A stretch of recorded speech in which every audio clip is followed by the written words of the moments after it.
When I hear faith outside the lines, it's almost like I hear miracles.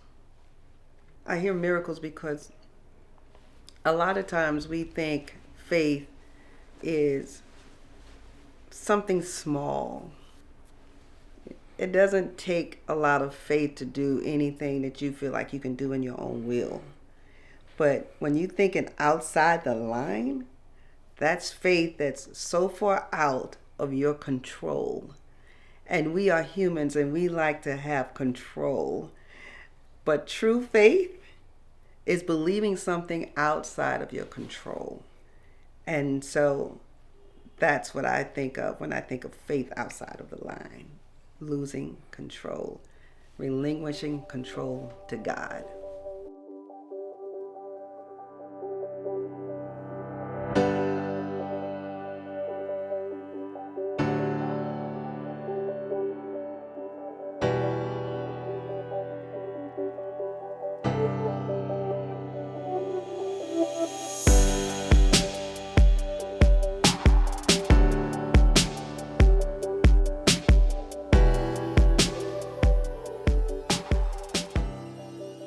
A miracle defining moment. Right here. I am a miracle walking. Just about a year ago, I was diagnosed with having 3 brain aneurysms, not even knowing that I had it. Talking about God keeping you when you didn't know that you needed to be kept. It was a moment where I had to relinquish all control to God through man, because I had discovered, or the doctors had discovered, that although I was having sciatica nerve pain, that was when it started. I thought I had sciatica nerve pain.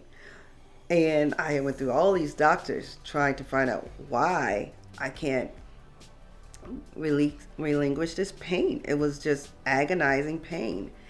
And every MRI, everything that they did, it didn't show anything until it was my gynecologist who sent me to a neurologist.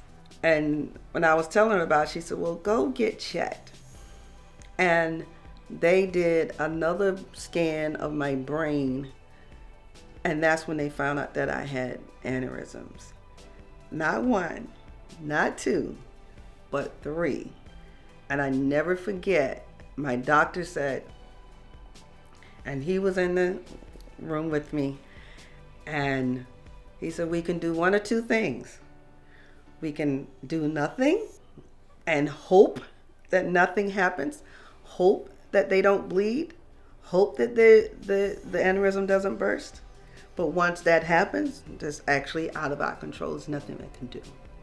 Or we can go in and we can put stents in your brain. You have to go into surgery and so forth. So, needless to say, I took the surgery route, and I had to have faith in God to work a miracle through these doctors. Because the first time I went in, when he came to my bed, he said, okay, Miss Stevenson, how many are we doing today? And I was like, what do you mean, how many? I said, I thought it was 1. I thought it was 2. No, he said, no, it's actually 3. That's when he said, but we cannot do all 3 at one time. So I had to have a second surgery to do the third one. The first surgery to do the 2. Second surgery to do the third one. And that was a moment in my life where I didn't even know I needed God. I didn't even know I needed him. I didn't know he was protecting me and keeping me. But once I did, I realized that faith out the box, faith out the lines, faith in God, I still live by that today. Because although I have, praised God, I have been cleared so far. And I'm going to continue to declare my healing continually. But I just still know that I have to live in faith and knowing that God, He got me. That He got me. And it has been challenging. But my faith is still in God.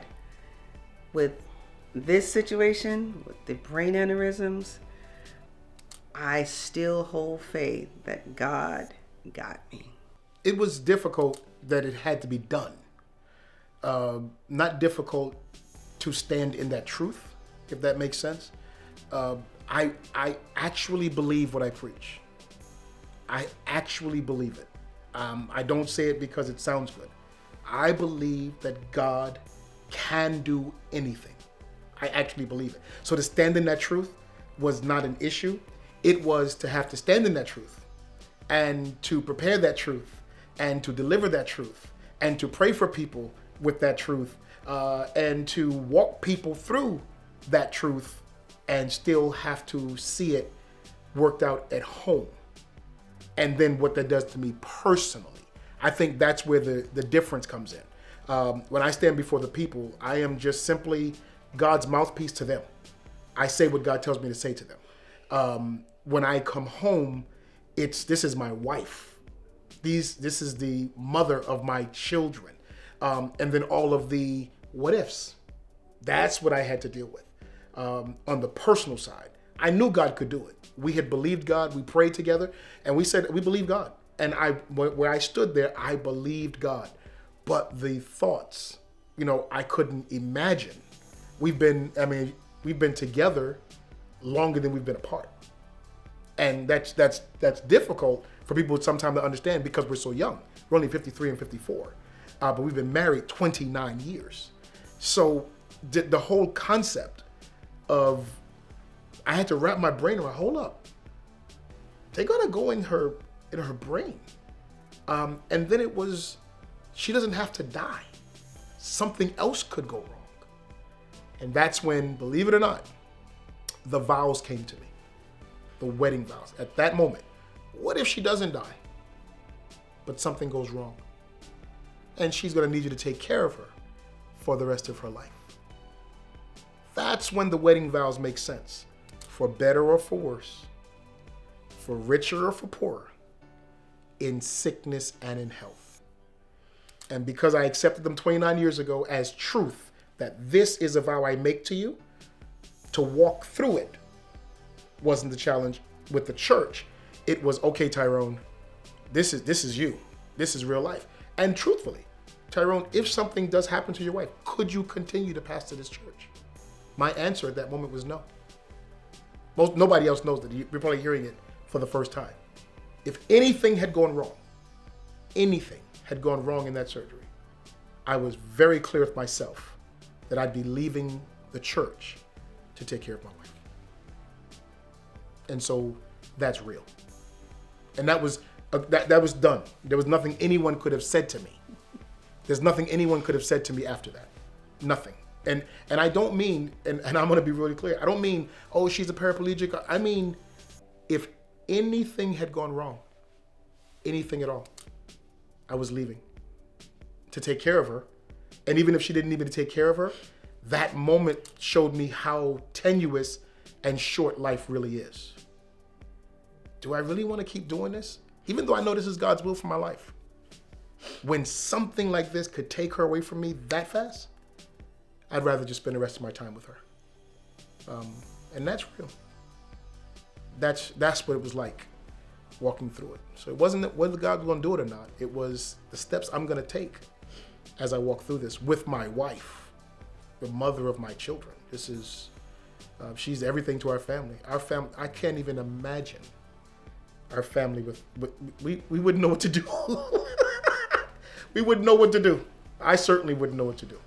But thank God he spared her.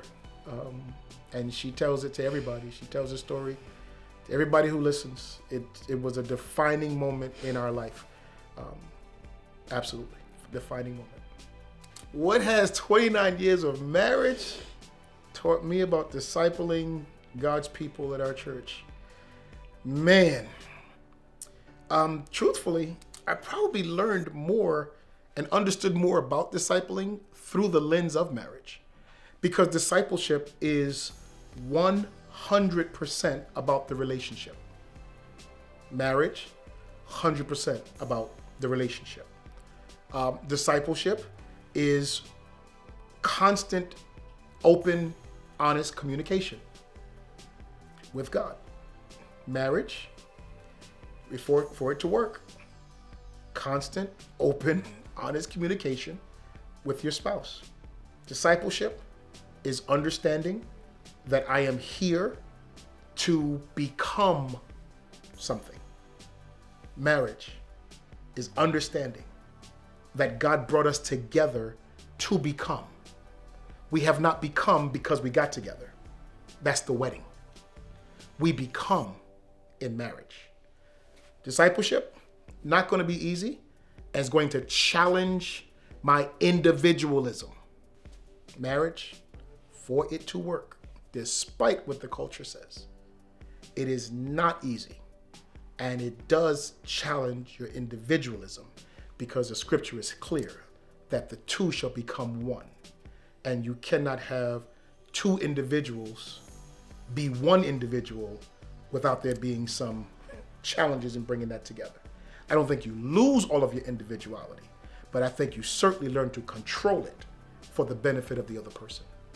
And if each is doing that, you can't call it loss. You call it growth. The only thing I would like to add is I really think marriage has helped us in growing the church and being examples, because I truly feel like as couple, we not only go through our own issues, but we have to find ways of going through our own issues so we can help others go through theirs. Yes, Lord. Because marriage is real and it's challenging at times, and we have to be able to say, you can hang in there. We can. Because no one knows what a pastor and his wife goes through but another pastor and their wife. That's right. Congregants have no idea. No idea. What a pastor and their wife go through. It's been challenging, it's been hard, but if we can make it with all the other responsibilities that we have, we can teach somebody else how to do the same thing and just let them know it's okay to go through rough spots, rough patches, because you can still, like he says, communicate and grow and build a relationship. Despite what society says, it can be done. It can be done. It can be done. It can be done. And it makes us hold on to our vows even more. And I think a lot of people get married without paying attention to their vows. Very true. Because a lot of people want to be married, but they don't want to play the role that they've been given as a wife or a husband. They just want to be married. That's two different things. But when you hold on to those vows, because when we get married, we made up vows to God and not even to each other. And that's what we have to always continually help our members and so forth understand, that same thing. To the vow piece, I don't perform a wedding for anyone who doesn't want the vows said. It doesn't matter who they are. Under no circumstances will I perform the wedding. So people say, oh, we've written our own vows. I'm sure you have. And after we do the traditional vows, you are welcome to share the additional vows to one another. Because I have found that when I look at people's individual vows, that's exactly what they are. Let me tell you what I'm willing to do. Much of it, once you get past the flowery, oh, you're my whole world, and the light, the moon, the stars, and you get past that flowery stuff, it really turns out to, let me tell you what I'm willing to do, as opposed to these vows that say, here's what I am absolutely committing to do. And these vows, the traditional vows, deal with what's necessary in order for this marriage to work. That's really what it is. It really says you're committing that these things, which really covers everything, nothing in this vow here, you commit, will you walk away because this is what you're committing to. One of the things that we did day one, before we ever got married, my wife and I would spend hours doing what we call what if conversations about our life. What if we had a daughter, and what if we did, and what if we, and we'd always have these what ifs about divorce. And one day in these what if conversations, we said, okay, divorce is not an option for us. It is not on the table. It does not exist. The word doesn't exist in the language, and the process does not exist, which means everything must be worked out. And that's what we've worked through for 29 years. Divorce doesn't exist in our world. It's not an option. So everything that we go through, we must work through.